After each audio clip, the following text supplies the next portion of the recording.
The auction lot smelled like diesel and wet straw. The last Saturday in June. Dell Whitmore stood at the rail with a foam cup gone cold in her hand, watching pen 14. The mare inside was small, dun-colored, thick through the neck. A black stripe ran the length of her spine, straight as a ruler line. Her mane stood up stiff, more brush than hair. Short legs planted wide, like she didn't trust the ground under her. Roy Kessler leaned on the rail beside her, arms crossed, working something between his back teeth. "That's the ugliest mule I've seen come through this yard all year," loud enough for 3 pens down to hear. "She's not a mule." Dell didn't look at him. "Sure looks like one." "She's not built like one, either." Dell watched the mare's legs, short, thick, planted the way an animal stands when it doesn't trust the ground. "Somebody's going to buy her and turn her into dog food. Be a waste." Roy laughed, rocking back on his heels. "You say that about half the pens in this yard, Dell." She did. Most of the time she was wrong. She bid $200 anyway. Nobody bid against her. Dell had run animals through Thistle Creek Rescue for 11 years out of 15 leased acres past the county line. She'd learned to read a kill pen slow over those years, the way some people learn weather. Not the whole sky, one cloud, the one that mattered. The first year, she got it wrong more than right. A gelding she swore had colic just needed water. A mare she was certain carried a foal didn't. She buried more than one animal behind the barn those early years, and stood over the dirt some nights wondering if she had any business doing this work at all. Then came the sway-backed one, 3 years back. She'd pulled him from a lot just like this one, certain in her gut he was dying. He wasn't. He was 28 and ornery about it, and he taught 2 kids at the county 4-H program to sit a saddle before he went. Peaceful, in his sleep, 4 years on. That was the one that stuck. Not because she'd been right, because she'd almost walked past him. She'd learned since to trust the itch at the back of her neck when it came. Not blind, not every time, enough times that it earned the benefit of the doubt. The little dun mare gave her that itch the second she saw the stripe. Loading her that evening, the mare's hooves rang hollow on the aluminum ramp, a sound Dell had heard 1,000 times and never once stopped noticing. The mare didn't balk. She walked up like she'd done it before, though the paperwork said different. No history, no papers, dropped by a hauler who left no name and no time for questions. Dell's hands smelled like diesel and rust latching the trailer gate. She wiped them on her jeans without looking down, a habit so old it wasn't a decision anymore. She named her Marigold. Everyone at Thistle Creek called her Goldie. 2 weeks in, Sadie came out to the back pasture straight off the bus, backpack still on both shoulders. She found her mother at the fence, coffee mug in hand, untouched. "You still staring at the mule?" "She's not a mule." Dell didn't turn around. Sadie climbed the second rail, elbows hooked over the top one. "Everybody at school's saying you bought a mutant horse." Everybody at school's 14. Something almost like a smile pulled at the corner of Dell's mouth. "Look at that stripe. Look at that mane standing up like a brush. It looks like a bad haircut. Looks like a picture I saw once in a library book, years back." Dell didn't say more. She'd learned a long time ago not to speak a thing out loud before she was sure of it. She wasn't sure yet, not all the way. She called Roy that Tuesday, out of 11 years of habit. He ran the feed store, knew every rumor worth knowing in 3 counties, earned or not. "Got a picture I want you to look at." She held her phone up across the counter. Goldie grazing in the frame, that black stripe catching low evening sun. Roy squinted at it a long moment. This time he didn't say anything smart. "That mane don't lay down like that on nothing I've ever hauled through my own yard." He handed the phone back, slow, like he wasn't in a hurry to stop looking at it. "Where'd you say she come from?" "Kill pen auction. No papers." He didn't answer that. just looked at the picture a second longer before he gave the phone back. The vet who came out was young, new to the county, more interested in her teeth at first than her coloring. He ran a flat hand along the mare's short, thick neck, quiet a moment before he spoke. Never seen legs barred up like that on anything domestic. He straightened, wiped his palms on his jeans. Might be nothing, might be worth a hair sample if you want to know for sure. I want to know for sure. He pulled a hank of mane hair, roots and all, sealed it in a small plastic bag and labeled it in block letters that didn't waste a stroke. Lab in Texas does this testing. Takes a while, month, maybe 6 weeks. That's fine. Dell watched the bag disappear into his kit. The waiting sat heavier than Dell had let herself expect. Week 1 passed easy, routine covering for her the way it always did.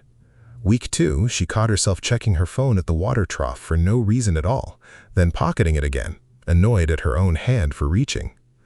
By week 3, she'd stopped mentioning the lab, even to Sadie. Some things get heavier the longer you carry them quiet. Every morning, she walked the fence line before the sun cleared the ridge, coffee going cold, same as auction day. Goldie came to the rail first, always, ahead of every other horse on the 15 acres, ears forward, waiting on nothing more than the bucket in Dell's hand. Dell pressed her palm flat against the mare's neck, same spot, every morning, a small ritual she'd never planned and never once skipped. The mare leaned into it, never pulled away. Some mornings, that palm on that neck was the only steady thing in Dell's whole day. Sadie asked after the results twice a week, like clockwork. Dell told her no, twice a week. Neither of them found much else to say after. Week 5, a storm came through on a Thursday night. It took 2 trees down on the county road and knocked the power out clean across the property.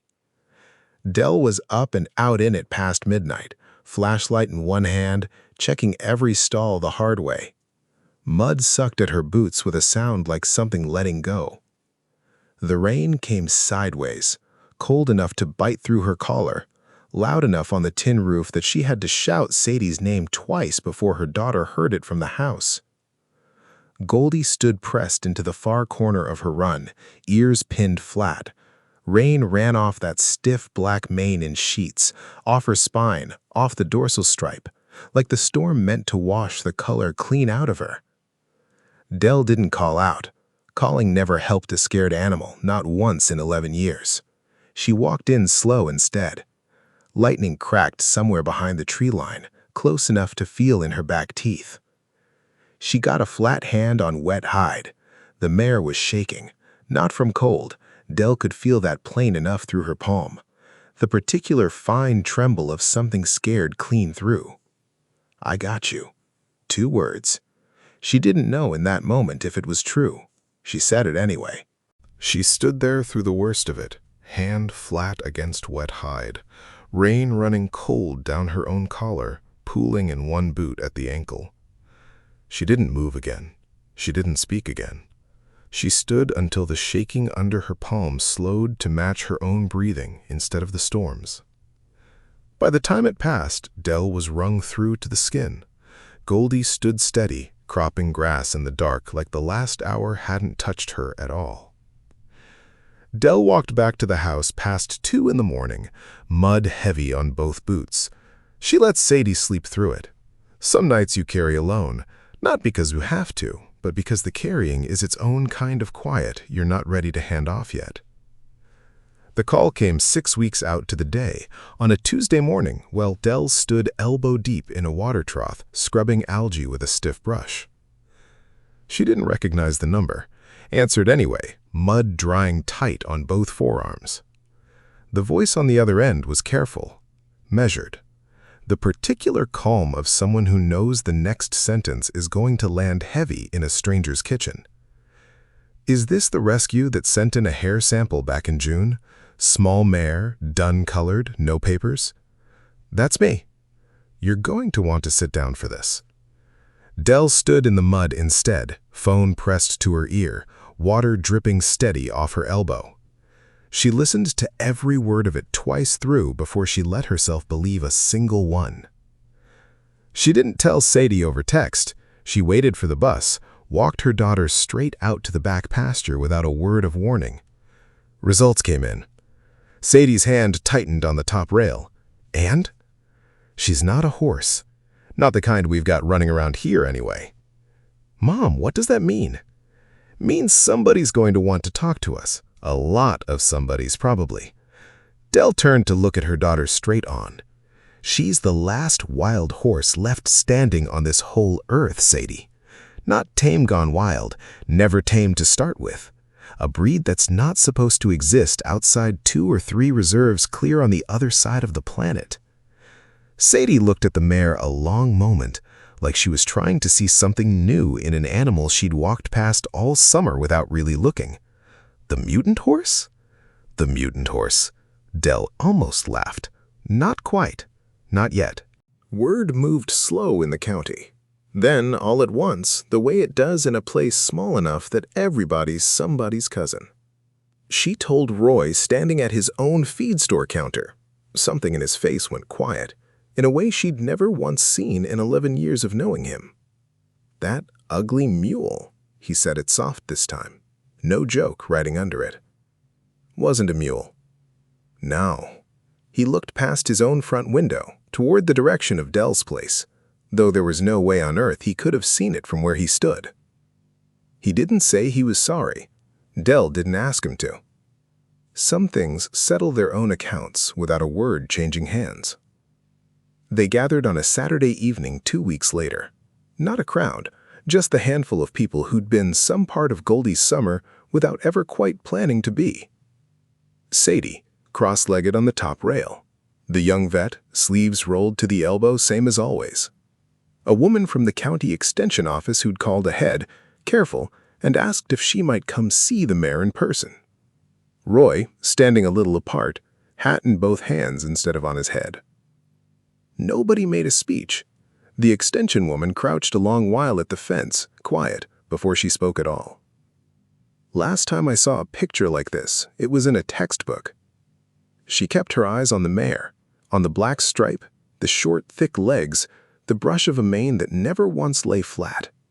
Never figured on seeing the real thing stand still long enough to look at. Goldie grazed on, tail switching at the flies, same as any other evening that whole summer. Dell stood at the rail with a fresh cup of coffee she was actually drinking this time. There wasn't much left to say that the mare wasn't already saying herself, just by standing there.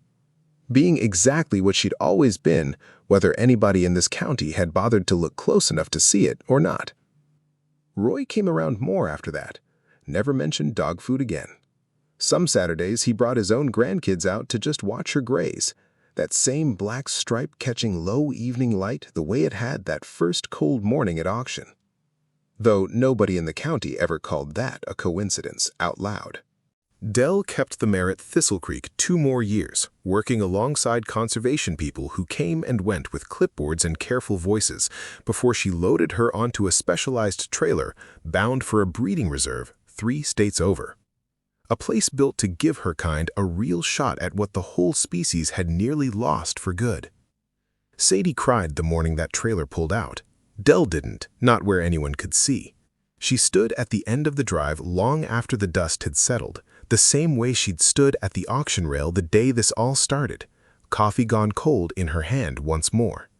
Watching something leave that she'd once almost let somebody else call worthless out loud. There's a version of this story sitting quiet in more auction yards than most folks driving past would ever think to guess. FarmLore keeps finding them, one rescue at a time. And there's a place here for you too if you want to keep finding them alongside us. Somewhere past the next auction gate, another one's already standing in a pen, waiting on somebody to look at her twice.